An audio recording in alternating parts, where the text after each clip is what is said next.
అని చెప్పి చివరిగా ఒక్క మాట ఉంది. ఎలక కథ చెప్పిన తర్వాత అయిన తర్వాత, బాబు నువ్వు బోయేవాళ్ళ వల్లో పడకుండా నేను రక్షించాను, నీ వల్లో పడకుండా నన్ను నేను రక్షించుకున్నాను, రామ్ రామ్ వెళ్ళిపోమని. అది తెలివితేటలు.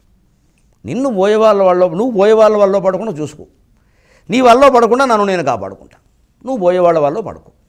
అంటే నీ ప్రాణం లేకుండా నాకు ఎందుకు వచ్చినావు, ఈ స్నేహాలు ఏమిటి, మళ్ళీ నేను వెళ్ళిపో, నీ మీద నాకేం ద్వేషం లేదు చెప్పేసింది. తప్పదు, వెళ్ళిపోయింది పిల్లి. అంచేతను చెప్పిన బలవంతుడైన శత్రువుని ఎదిరించడానికి ధర్మరాజా ఒక అల్పశత్రువుతో స్నేహం చేయించయ్యా, కానీ తర్వాత ఆ బలవంతుడైన శత్రువు వెళ్ళిపోయిన తర్వాత ఇద్దరికీ స్వస్తి. రామాయ స్వస్తి, రావణాయ స్వస్తి. అంతే. దాని అక్కడ కూడా ఎందుకంటే అందరూ సుగ్రీవుడు లాంటి మంచి మిత్రులు దొరకరు. సుగ్రీవుడు కూడా అంత మరీ రాముడు అంత మంచివాడు ఏం కాదు, లోపల చూసుకుంటే తెలుస్తాయి లోపాయకేరే విషయాలు. అందుకే రాముడు ఎంత ధర్మపరుడో అంత రాజనీతిజ్ఞుడు కూడా. అనవసరంగా సుగ్రీవుడు వచ్చి ఏదో రావణుడు విభీషణుడు వ్యవహారంలో విభీషణ శరణాగత విషయంలో ఆయన వేలు పెట్టి ఏదో మాట్లాడితే సుగ్రీవుడు లాంటి మిత్రులు లేడు అని ఒక హెచ్చరిక చేశాడు. అంటే నువ్వు మిత్రత్వానికి మనకొస్తావు, మిగిలిన విషయాలు మాట్లాడగానే అర్థం. అది రామచంద్రమూర్తి మర్యాద పురుషోత్తముడు అంటే. రాముడు లాంటి కొడుకు లేడయ్యా, భరతుడు లాంటి తమ్ముడు లేడయ్యా, సుగ్రీవుడు లాంటి మిత్రులు లేడయ్యా, ఊరుకో అంటే అర్థం స్నేహాన్ని గురించి నువ్వు మాట్లాడు, అన్నదమ్ముల అనుబంధం గురించి నువ్వు మాట్లాడకు, వెళ్ళు, నీ విషయంలో కొన్ని అనుమానాలు ఉన్నాయి అని అర్థం అక్కడ. అంతే, తేడా ఉంటుంది అక్కడ. అంత జాగ్రత్తగా ఉన్నాడు కాబట్టి రామాయణం అలా నడిచింది. అది రాజకీయం, అది రాజనీతి. ఇప్పుడు జీవితాలు అలా వస్తున్నాయి. అందుకని ఇద్దరికీ స్వస్తి చెప్పేయాలయ్యా. దీనికి ఈ నమ్మదగదు ఒళ్ళు ఇతరులు మనని నమ్మేటట్టుగా ఉండాలి, కానీ మనం వాళ్ళని నమ్మకుండా జాగ్రత్తగా ఉండడం మంచిదనడానికి ధర్మరాజా ఒక్క కథ చెబుతున్నా విను. బ్రహ్మదత్తుడు అనే రాజు ఉన్నాడయ్యా ఒక రాజ్యంలో. ఆయనకు చిన్న బిడ్డ ఉన్నాడు, కొడుకు. ఆ కొడుకుకి పిట్టలతో ఆడుకోవడం సరదా. అందుకని చక్కగా పిట్ట బొమ్మలు కొనిచ్చే దౌర్భాగ్యపు కాలం కాదు, నిజంగానే పిట్టలతో ఆడుకునేవాడు ధైర్యంగా. కచ్చగా ఉద్యానవనంలో దాదులు అతన్ని ఆ పిట్టల దగ్గర పెట్టేవాడు. చిలకలు, గోరింకలు, పావురాలు అతనితో ఉండేవి.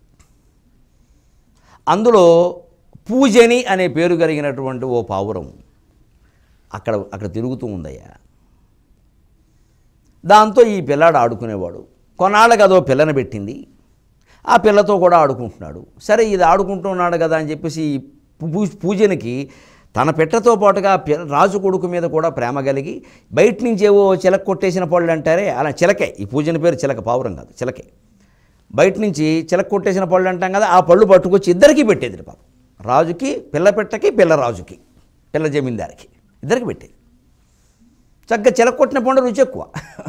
జామకాయల్లో మనం బయట అమ్మేటప్పుడు గమనించండి, నేను రాత్రి జామ పళ్ళు తింటాను కాబట్టి చెబుతున్నా.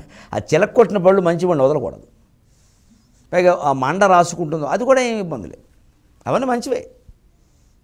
అందుకని ఆ చిలక కొట్టిన పళ్ళు పట్టుకొచ్చి పెట్టే చిలకే పెట్టే చక్కగా ఇద్దరు తినేవాళ్ళు. ఏదో పట్టుకొచ్చి పెడుతూ ఉండేది.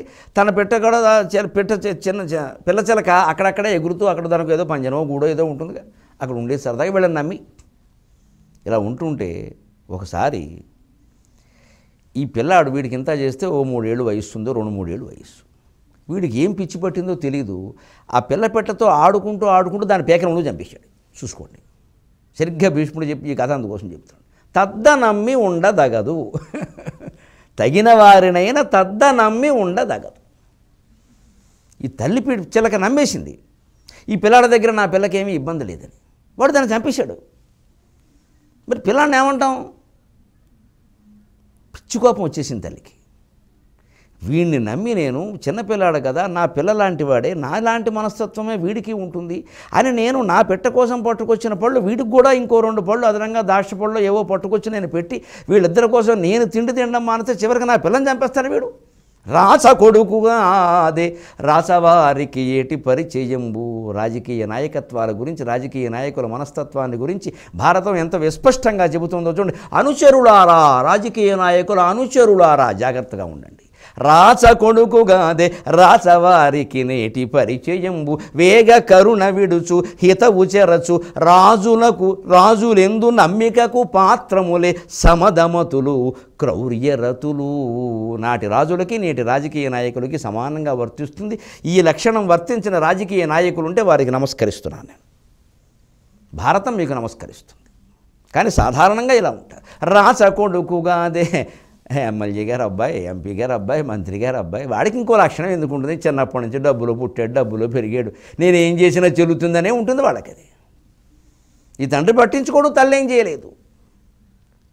రసవారికి నేటి పరిచయంబు ఈ మంత్రుల కొడుకులు, ఈ నాయకుల కొడుకులు జనాన్నేసి తిరుగుతుండే ఫ్రెండ్స్, వారి యూత్, వీరి యూత్ అని పేరు పెడతారు. చూసుకోండి బయట మీరు, వారి పేరు మీద వారి పేరు ఫోటో బొమ్మేస్తారు పైన, వీళ్ళు నలుగురు ఫోటోల కింద ఉంటాయి, వారి యూత్, వీరు యూత్, మొత్తం బూత్ అయిపోయింది ఇక్కడ. ఈ కూడా తిరిగే వాళ్ళ కోసం ఈ పద్యం. వాడు అవసరం కోసం ఆ నాయకుడు కొడుకు, వాడి అవసరం కోసం ఈ యువతరాన్ని మొత్తం వాడుకుంటాడు. తర్వాత మొత్తం సుడ్డే, మళ్ళీ వాడి తర్వాత వాడి కొడుకే రాజు. వీళ్ళకి ఎవ్వరికి ఏమీ ఉండదు. ఊరికి అన్న మనోడేరా, అన్న మనోడే చాలా, మనకు సొన్నం పూయడం కాదు, అన్న మనోడు కాబట్టి మనకు సొన్నం. రాసకొడుకు కాదు, రసవారికి ఏటి పరిచయం. ఏడు రాజకీయ నాయకులకి వాళ్ళ పిల్లలకి ఏడు ప్రేమలు ఉంటాయి. ఎందుకుంటాయి? అవసరాలు తప్ప. ఓట్లు తప్పితే ప్రేమలు ఎందుకుంటాయి?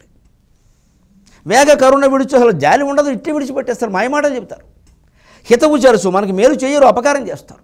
రాజులు ఎందు నమ్మికకు పాత్రములే, ఈ నాయకుల్ని నమ్మడానికి వీల్లేదు. ఎందుకంటే వాళ్ళ అవసరం కోసం ఏవో చెబుతారు. నీకు ఎందుకే, ఇగో నాకు చెప్పావు కదా, నువ్వు అయిపోయినట్టు అనుకో, నిశ్చింతగా ఉండు అని మాట్లాడకూడదు. మళ్ళీ ఎప్పుడైనా ఫోన్ చేసినా కూడా చెప్పాను కదా, చూస్తాను కదా, ఇంక అస్తమానం చికాకు పెట్టుకో, చికాకు పెడితే పని చెడిపోతుంది అంటాడు. అది అసలు అవ్వదు, ఎవరికో వెళ్ళిపోతుంది అది, ఆ కాంట్రాక్టో ఇంకోటో, వాళ్ళ అబ్బాయికో వాళ్ళ బావమరిదికో ఇచ్చేసుకుంటాడు. ఈ అనుచరుడు పాపం వెనకాల అన్న కొంచెం చూడన్న సీఎం దగ్గరికి వెళ్ళినప్పుడు కొంచెం ఇది చెబుతా, నేను చూస్తానని చెప్పాను కదా, నీకు కారు చూసుకో అంటాడు. కారే చూసుకుంటే వీడు కారు కడుక్కోవడమే వీడి పని అయిపోయింది, ఆ కాంట్రాక్ట్ వెళ్ళిపోయింది. ఎందుకంటే ఆయనకి ఇంకెవడో డబ్బు ఇచ్చాడు బాగా, ఈ ఊరికి స్నేహం వల్ల అడుగుతున్నాడు దాన్ని. ఆయనకి ఏమంటే అవతల కూడా ఇంకో కాంట్రాక్టర్కి 10 లక్షలు లంచం తీసుకుని ఇచ్చేవాడు, ఈ స్నేహితుడు కూడా తిరిగిన వాడికి ఊరికి ఎందుకు ఇస్తారండి అమాయకత్వం. కానీ ఇచ్చేసామంటే, నేను ఈ సీఎం దగ్గర ఫైల్ పెట్టాను, సీఎం టేకిన డిఫరెంట్ డెసిషన్, ఇంగ్లీష్ మాట్లాడతాడు, అర్థం కాకూడదు. ఆయన ఏం చేస్తాం ఇప్పుడు, ఆయన అలా అనుకున్నాడు, మరి ఏం చేయాలి? ఈసారి వచ్చినప్పుడు ఈసారి ఈలోగా వీడికి మృత్యు వస్తుంది. రాసకొడుకు కాదు, రాసవారికి నేటి పరిచయంబు, వేగ కరుణ విడుచు హితవు మరచు, రాజులెందు నమ్మికకు పాత్రములే.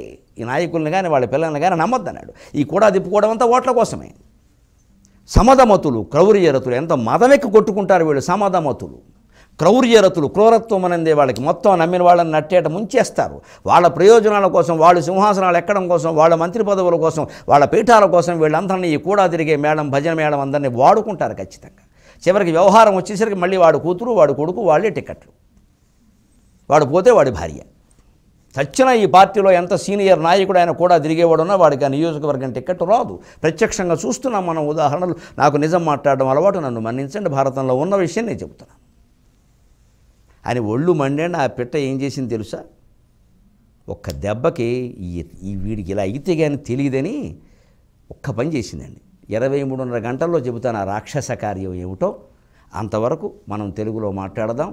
ప్రధానంగా పచ్చడి అనే పవిత్రమైన మాటను కూడా పాడు చేసి పికిల్స్ అని మూతి తిప్పుతున్నారమ్మా, చాలా తప్పు. పికిల్స్కి మనకు హాయిగా తెలుగు మాట ఉంది, పచ్చడి అని వాడదాం. అంతవరకు మళ్ళీ కలుద్దాం. మీ అభిప్రాయాలను, సూచనలను మాకు తెలియచేయాల్సిన చిరునామా భక్తి TV, care of Rachana television private limited, road number 92, Jubilee hills, Hyderabad 5,96,000. మా ఇమెయిల్ ఐడి bhaktihyd@gmail.com. మా వెబ్సైట్ www.bhaktitv.in. Phone number 9010222333.